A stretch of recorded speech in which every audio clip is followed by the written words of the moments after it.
정성훈 위임 목사님의 그의 오실 길이 닦여 있는가라는 제목의 말씀. 누가복음 3장 3절에서 6절 말씀. 요한이 요단 강북은 각처에 와서 죄사함을 받게 하는 회개의 세례를 전파하니 선지자 이사야의 책에 쓴 바 광야에서 외치는 자의 소리가 있어 이르되 너희는 주의 길을 준비하라. 그의 오실 길을 곧게 하라. 모든 골짜기가 메워지고 모든 산과 작은 산이 낮아지고 굽은 것이 곧아지고 험한 길이 평탄하여질 것이요 모든 육체가 하나님의 구원하심을 보리라 함과 같으니라. 아멘. 지금 우리는 우리를 대속하기 위해 오신 예수 그리스도를 기다림과 동시에 다시 오실 영광의 주 예수 그리스도를 기다리는 대강절을 보내고 있습니다. 대강절이 시작이 되면 5개의 초를 제단에 세워둡니다. 가운데 흰 초를 중심으로 해서 양쪽에 2개의 초를 세우고 한 주가 지날 때마다 그 초에 불을 붙여서 예수 그리스도의 오심을 상징적으로 축하하고 찬양하고 감사하는 그러한 예식을 저희들이 가지게 됩니다. 첫 번째 켜는 그 초의 이름이 소망의 촛불입니다. 두 번째 켜는 촛불이 평화의 촛불입니다.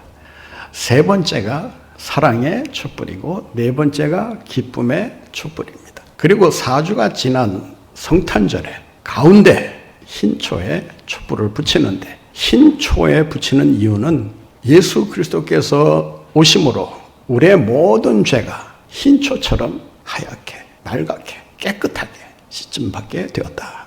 속죄의 의미를 상징하면서 흰 초에 불을 밝히게 됩니다. 예수 그리스도의 오심은 우리에게 이처럼 소망과 평화와 사랑과 기쁨과 그리고 속죄라고 하는 이 은혜를 우리에게 하나름 가지고 오셔서 뿌려주신다는 것입니다. 예수 그리스도를 기다리는 여러분의 마음속에 주님 찾아오셔서 흰 초들이 상징하는 이 놀라운 축복이 5가지 축복이 여러분 가운데 차고 넘치게 되시기를 간절히 바랍니다. 우리가 주님의 오심을 맞이하는 이 대강절을 보내면서 들어야 할 하나님의 음성이 있습니다. 오늘 본문 말씀에 보면 빈들에서 외치는 자의 소리가 있다라고 말하면서 소리를 들으라고 우리에게 요청하고 있습니다. 대강절에 우리가 들어야 할 하나님의 음성이란 무엇입니까? 주의 길을 예비하라, 주의 길을 곧게 하라 라고 하는 전령의 음성입니다. 하나님은 이스라엘 백성들에게 내가 다시 오마, 다시 찾아오마, 다시 만나주마, 그리고 다시 와서 너희를 인도해 주마, 구출해 주마 라고 약속하십니다. 이사야에 예언된 이 말씀은 당시 바벨론 포로되어 갔던 이스라엘 백성들에게 절망하지 말고 하나님이 다시 찾아올 테니까 그때까지 인내하며 기다려라. 소망하면서 그 나라를 대망하며 기다려라. 반드시 하나님께서 너에게 찾아오셔서 너희를 찾음 받은 자들이요 버림받지 아니한 자들이라고 인정해 주시겠다라고 말씀하고 있습니다.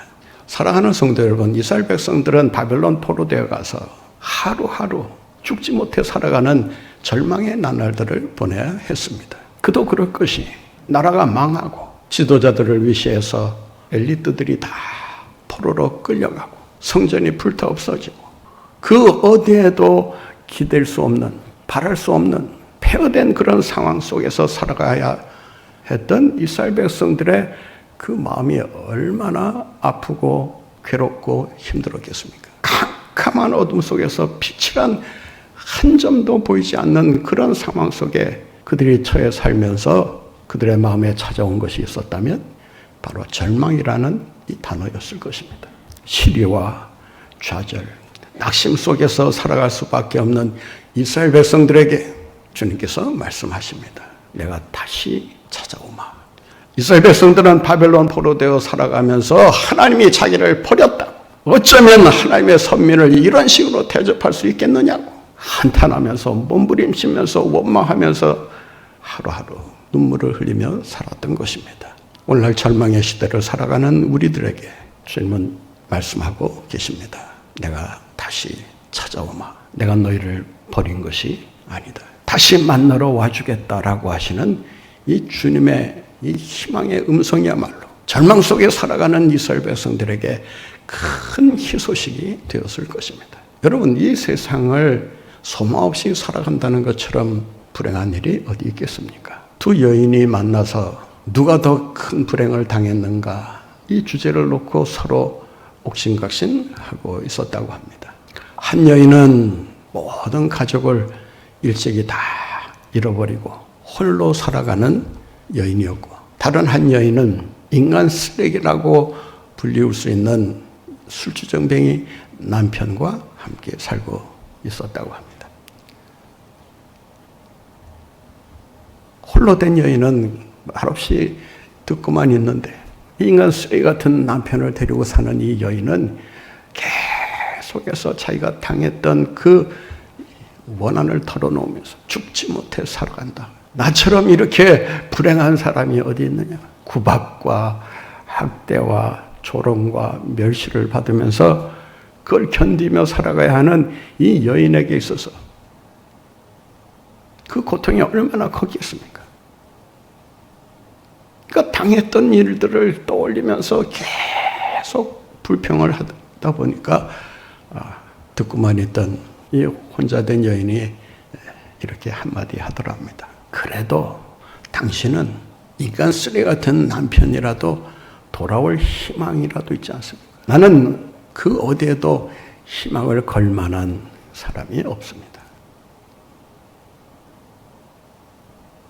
무엇이 있다 없다가 아니라, 무엇을 가졌다 가지지 않았다가 아니라, 가장 불행한 것은 소망을 갖지 못하고 사는 삶이라고 할 수 있을 것입니다. 소망이 사라진 절망의 시대를 살아가는 이스라엘 백성들에게 내가 다시 온다. 너희를 만나러 온다. 너희를 버린 것이 아니다. 너에게 다시금 복을 주시기 위해 찾아갈 것이다. 너희를 인도할 것이다. 구출해낼 것이다.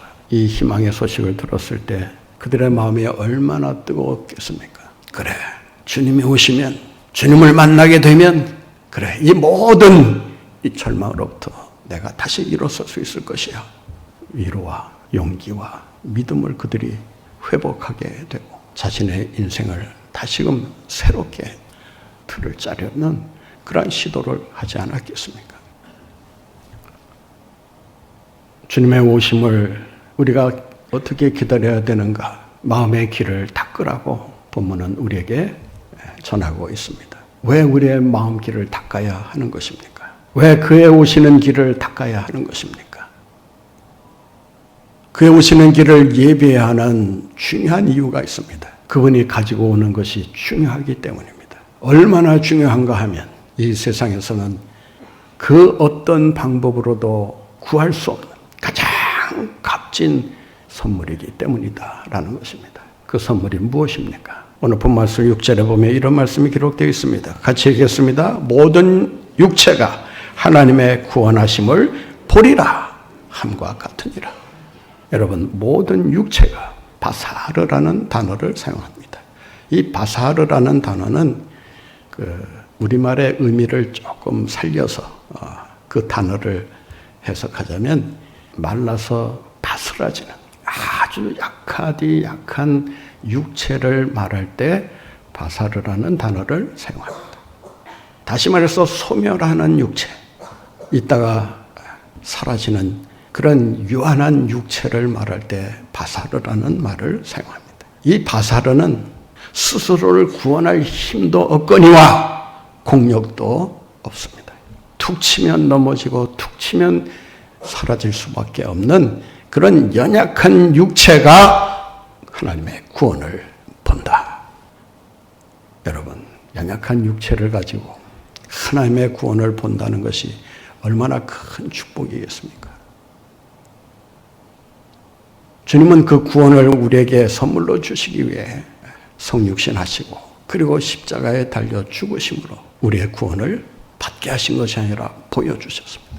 오늘 본문에 보면 보리라, 구원을 보리라 하고 말합니다. 대부분 우리는 구원을 받는다라고 말을 하지 본다는 말을 안 합니다. 얼마나 분명하게 구원의 소식을 우리에게 실제로 보여주셨는지 우리의 눈으로 본다는 표현을 하고 있는 것입니다. 그만큼 하나님의 구원이 예수 그리스도를 통해서 부인할 수 없는 분명한 축복으로 우리에게 전해졌다라고 하는 것입니다. 우리 모두는 다 이 구원의 은총을 잊고 살아가는 자들이라고 할 수 있습니다. 주님의 오심을 기다리는 이 대강절에 우리가 들어야 할 주님의 음성은 어떤 음성이냐? 모든 육체가 예수아트 엘로힘 하나님의 구원을 보리라. 사람의 구원이 아니고 세상의 구원이 아니고 하나님의 구원. 예수라고 하는 그 이름 그 자체가 우리에게 가르쳐주는 의미가 무엇입니까? 구원자다라고 하는 거 아니겠습니까? 세상 만민을 구원할 자라고 하는 것이 예수라는 이름입니다. 여기서 구원이라고 하는 예수아트라는 말도 예수라고 하는 의미를 담고 있는 것입니다. 우리의 구원자 되시는 예수 그리스도께서 우리에게 구원을 선물로 주시기 위해 오셨다는 사실을 기억하고 오시는 그 길을 잘 예비함으로 주님이 신속히 우리에게 찾아오셔서 우리에게 주시는 그 선물을 받고 주님을 찬양하며 영광을 주님께 돌려드리는 여러분들 모두가 되시기를 바랍니다. 어떻게 해야 우리가 주님의 오시는 길을 닦을 수가 있을까요? 어떤 길을 닦아야 우리 예수님께서 기쁜 마음으로 즐거운 마음으로 신나게 달려오실 수가 있을까요? 주님의 오심을 대망하는 데 있어서 우리가 반드시 실천해야 될 일이 하나 있다면 바로 회개라고 하는 것입니다. 이 회개라고 하는 것은 메타노이아라는 말인데 마음을 바꾼다는 것입니다. 발상의 전환을 가진다 그런 뜻입니다. 마음을 바꾸고 생각을 바꾸고 우리의 사고방식을 바꾸는 생활 습관을 바꾸는 우리의 의식을 바꾸는 그 전환의 의미가 바로 회개라고 하는 뜻입니다. 그래서 세례 요한이 예수님의 오심을 앞서 전하면서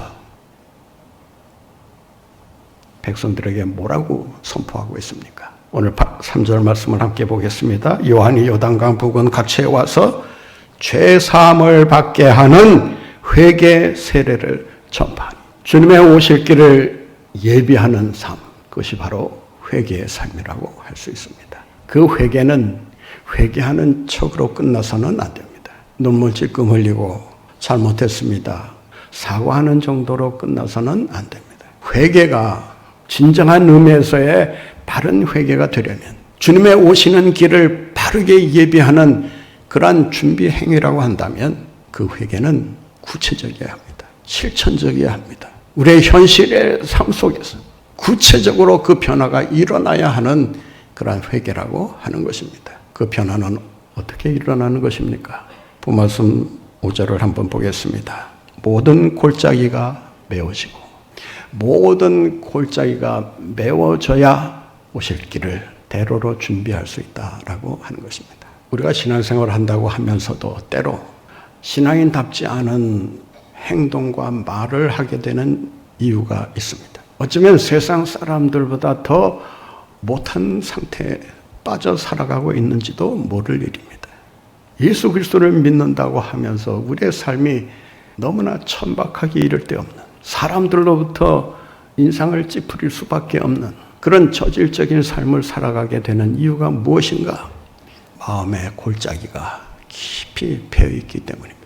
믿는다고 하면서도 이 골짜기가 제대로 메워지지 않으면 이 골짜기로 인해서 여러분의 인생은 황폐화될 수밖에 없습니다. 주님이 오시다가도 골짜기로 길이 뚝 끊어져 있으면 아이고 안 되겠다.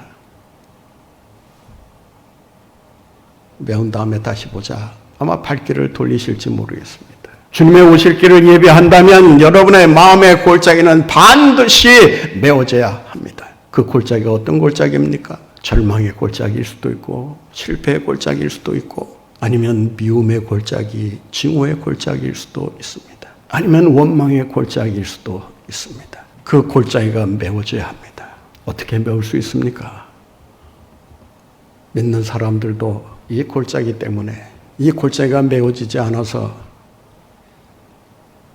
늘 신세 한탄하면서 원망하면서 살고 있는 거 아닙니까?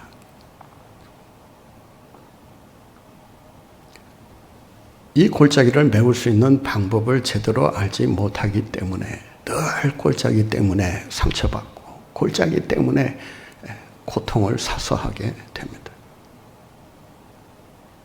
메울 생각은 안 하고 너무나 깊이 패여있는 그 상처의 골짜기로 인해서 계속 상처를 곱씹으면서 피해의식에 사로잡혀 살아갑니다. 자기도 힘들지만 다른 사람은 더더욱 힘들고 고통스러울 수밖에 없습니다. 골짜기가 있는 한 하나님의 축복과 은혜를 기대할 수는 없습니다.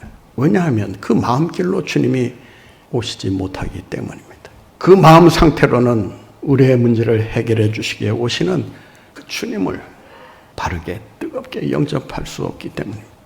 그 골짜기에 흙을 파서 메울 수는 없습니다. 골짜기에 흙을 파서 메우는 일은 마치 이 밑에 돌을 빼서 위에 얹고 또다시 밑에 돌을 얹어서 위에 얹는 것 같은 이런 바보스러운 짓에 불과합니다. 오히려 골짜기는 더더욱 넓어질 수밖에 없을 것입니다. 밖으로부터 흙을 실어와야 합니다. 돌을 실어와야 합니다. 계속해서 메워질 때까지 쏟아부어야 합니다. 수십 대가 되었든 수백 대가 되었든 길을 만들기 위해서는 쏟아부어야 하는 것입니다. 그런데 인간의 힘으로는 감당할 수가 없습니다. 한계가 있기 때문입니다. 그래서 이 골짜기 때문에 늘 마음 아파하면서 왜 내 인생은 이 모양이냐 자괴감에 빠져 살아가게 되는 것입니다. 이 골짜기를 메울 수 있는 유일한 길이 있습니다. 은혜의 흙을 실어와야 합니다. 주님의 사랑의 돌을 실어와야 합니다. 하나님의 은혜로 사랑으로 이 골짜기를 메우지 않는 한 메울 수 있는 방법은 없습니다. 헛된 노력하지 마시고 하나님의 은혜를 사모하면서 오실 주님이 실어다 주실 그 은혜의 흙을 기대하면서 그 흙으로 여러분의 골짜기를 하나하나 메워가면서 대로를 만들어 가시는 여러분들의 복된 삶이 되시기를 바랍니다. 높은 산이 작은 산이 낮아져야 합니다. 높은 산은 무엇이고 작은 산은 무엇입니까? 이 산이 의미하는 바는 인간의 교만을 뜻합니다. 높은 산을 대표하는 세 가지 교만이 있습니다. 하나는 지적인 교만입니다. 내가 너보다 더 잘한다, 많이 한다, 깊이 한다. 두 번째는 물질 교만입니다. 내가 너보다 더 잘 산다, 더 좋은 차 가졌다, 더 좋은 집에 산다. 물질로 자신을 과시하려는 이런 이 속물 근성이 우리에게 있습니다. 그 속물 근성은 교만에서 나옵니다. 세 번째가 권력 교만입니다. 남보다 더 힘을 가졌다 싶으면 그 힘을 가지고 사람들을 살리기보다 죽이고 억압하는 일에 그 권력을 사용하면서 살아갑니다. 그 권력으로 자기의 욕망을 이룰 수는 있을지 모르지만 그로 인해서 많은 사람들이 다치고 상처를 받게 됩니다. 이 대표적인 높은 산 외에 허세를 떨고 잘난 체 하는 이 작은 교만들이 있습니다. 큰 산이 되었든 작은 산이 되었든 이 산을 허물지 않으면, 이 산을 깎아서 제거해버리지 않으면 결코 주님이 오시는 대로를 예비할 수가 없습니다. 인천공항을 설계할 때 가장 걸림돌이 하나 있었습니다. 이착륙을 하는 데 있어서 늘 걸림돌이 되었던 그 방해물이 하나 있었는데 그것이 바로 작은 산이었다고 합니다. 그 산을 피해서 이착륙을 하다 보니까 조종사들이 이만저만 신경 쓰이는 게 아니었다고 합니다. 그래서 그 산을 완전히 없애버리기로 계획을 세우고 평지로 만들었다고 합니다. 세계적인 공항으로 키울 수 있었던 그 비결이 높은 산을 깎아내리는 데 있었다라고 하는 것입니다. 사랑하는 성도 여러분, 정말 인류 인생을 살기를 원하십니까? 주님이 오시는 축복을 고스란히 하나도 남김없이 다 받아 누리시기를 원하십니까? 그렇다면 높은 산을, 작은 산들을 다 깎아버리시는 여러분들이 되시기를 바랍니다. 이 교만도 하나님의 능력이 와야 합니다. 세 번째는 굽은 것이 곧아져야 합니다. 길이 계속 꾸불꾸불 굽기만 하면 길을 가다가도 돌아가야 하는 그 어려움 때문에 시간도 걸리고 에너지도 그만큼 낭비할 수밖에 없습니다. 도로를 만드는 데 있어서 제일 원칙이 뭔지 아십니까? 곱게 만드는 것입니다. 그래서 산을 깎기도 하고 골짜기를 메우기도 하고 다리를 놓기도 하고 터널을 뚫기도 하고 그래서 최단 거리로 목적지로 가도록 만들어야 하는 것이 바로 길을 만드는 원칙입니다. 박정희 대통령이 이 경부고속도로를 놓을 때 비행기로 서울부터 부산까지 타고 가면서 어떻게 하면 이 도로를 곱게 만들 수 있을까? 맨날 그 연구를 하면서 설계를 직접 했다고 합니다. 그 길을 만들기 위해서 정주영 회장이 공사가 끝날 때까지 차 안에서 먹고 자고 하면서 대통령의 지시에 따라서 길을 곱게 만드느라고 정말 무진애를 썼다고 합니다. 여러분, 목적지로 가는 길이 구부러져서는 왜곡돼서는 진리에 도달할 수가 없습니다. 오늘날 너무 가짜 뉴스가 많습니다. 왜곡된 말들이 너무 거르지 않고 쏟아져 나오고 있습니다. 무엇이 진리인지 무엇이 가짜인지 알 수 없는 그런 혼돈의 시대 속에 우리가 살아가고 있습니다. 왜곡된 것이 곧아져야 합니다. 부정부패를 일소하는 일도 어떻게 보면 길을 곧게 하는 행위라고 할 수 있을 것입니다. 이 나라가 정말 인류 국가로 우뚝 서기 위해서는 이 굽어진 것이 다 곧아져야 됩니다. 정치도 그렇고 경제도 그렇고 교육도 그렇고 전부 왜곡시키려는 이러한 시도만 난무할 뿐 바로 잡으려는 사람들이 참 너무 적다는 생각을 하게 됩니다. 제가 어린 시절에 최전방에서 살았습니다. 철책이 보이는 정말 최전방 중에 전방이었는데 그 방학 때가 돼서 이제 그곳으로 가려면 지금은 뭐 교통이 발달해 있어서 뭐 그냥 몇 시간 내에 가지만 제 기억으로 하루 종일 걸렸던 것 같아요. 서울에서 출발해서 의정부 거쳐서 철원 거쳐서 계속 들어가는데 가도 끝이 없어요. 아침에 출발했는데 이 해가 지고 이 밤이 찾아오는 그때에 갔던 것 같아요. 근데 반드시 넘어야 될 그 고개가 하나 있었는데 그 고개 이름이 캐러멜 고개입니다. 지금도 그 고개가 있는지는 모르겠어요. 근데 왜 고개 이름을 캐러멜 고개라고 했는가 하면 이 미군들이 그 험악한 산을 돌아서 이제 그 주둔지로 가야 하는데 그 고개를 넘나드는 게 얼마나 힘든지 지루하기도 하고 이게 고도의 집중력이 또 필요하고 이 벼랑길이다 보니까 저도 겨울에 가다가 차가 그냥 그 벼랑에서 뒹굴면서 그 사고로 이어질 뻔한 그 기억이 아직도 생생합니다. 그만큼 험한 고개인데 그 고개가 얼마나 돌아가는지 멀미가 그냥 날 정도예요. 이 캐러멜을 이제 씹는 게 아니라 혀에 녹으면서 그래서 이 22개의 캐러멜을 녹여 먹을 때까지 돌아서 도착하고 나니까 캐러멜이 떨어졌다는 거예요. 한 곽에 24개가 들어 있었다고 기억이 납니다. 여러분, 골짜기 신속하게 가기 위해서는 그 골짜기가 곧아져야 합니다. 곧아져야 여러분의 마음길로 우리 주님이 신속하게 찾아오실 뿐만 아니라 우리도 그 시온의 대로를 따라 신속하게 주님 앞으로 나가게 될 줄로 믿습니다. 주님이 우리에게 구원을 주시기 위해 다시 찾아오시는 이 대강절을 통해서 우리의 골짜기가 메워지고 높은 산이 낮아지고 그리고 굽은 것이 곧아지고 험한 곳들이 평탄케 되는 이러한 놀라운 축복이 여러분과 함께 하시기를 간절히 바랍니다.